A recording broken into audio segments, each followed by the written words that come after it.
पालकमंत्री आणि दुग्ध विकास मंत्री आपल्या जिल्ह्याचे माननीय राधाकृष्ण विखे पाटील साहेबांनी आपलं मनोगत आणि आपल्या सगळ्यांचं म्हणणं आम्ही आत मांडल्यानंतर हीच भावना त्यांनी आत देखील व्यक्त केली।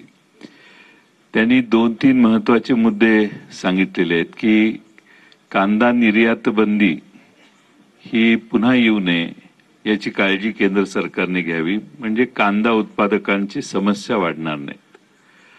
आणि दुधाच्या जसं MSP सगळ्या धान्यासाठी असते तशी दुधासाठी देखील MSP करण्यासाठी मिनिमम सजेस्टेड प्राइस जी आहे ती दुधाची देखील वारंवार दरवेळी ठरवण्यात यावी आणि ती ठरवण्याचं काहीतरी मेकॅनिझम कायदा करावा अशी त्यांनी एक सूचना केंद्र सरकारला केलेली आहे।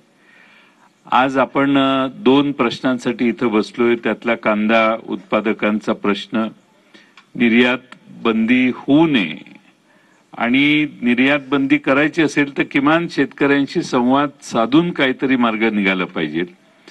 त्यामुळे शेतकऱ्यांचं जे अतोनात नुकसान मागच्या काही काळात झाले ते थांबवण्याचा प्रयत्न ही निलेश लंके साहेबांची पहिली मागणी होती, त्याला त्यांनी सकारात्मक भूमिका व्यक्त केली आहे।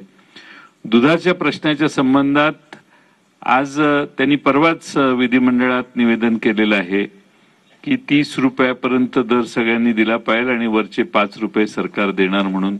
आता बऱ्याच महाराष्ट्रातल्या शेतकऱ्यांना 5 रुपये मागच्या वेळी, आता काल घोषणा केली आहे पण आधीचे पैसे नाही मिळाले त्याचा उल्लेखही त्यांनी केला, तर ते आता ऑनलाईन सगळ्यांना पैसे वर्ग करण्याची, बँकेत वर्ग करण्याची तयारी सरकारची आहे।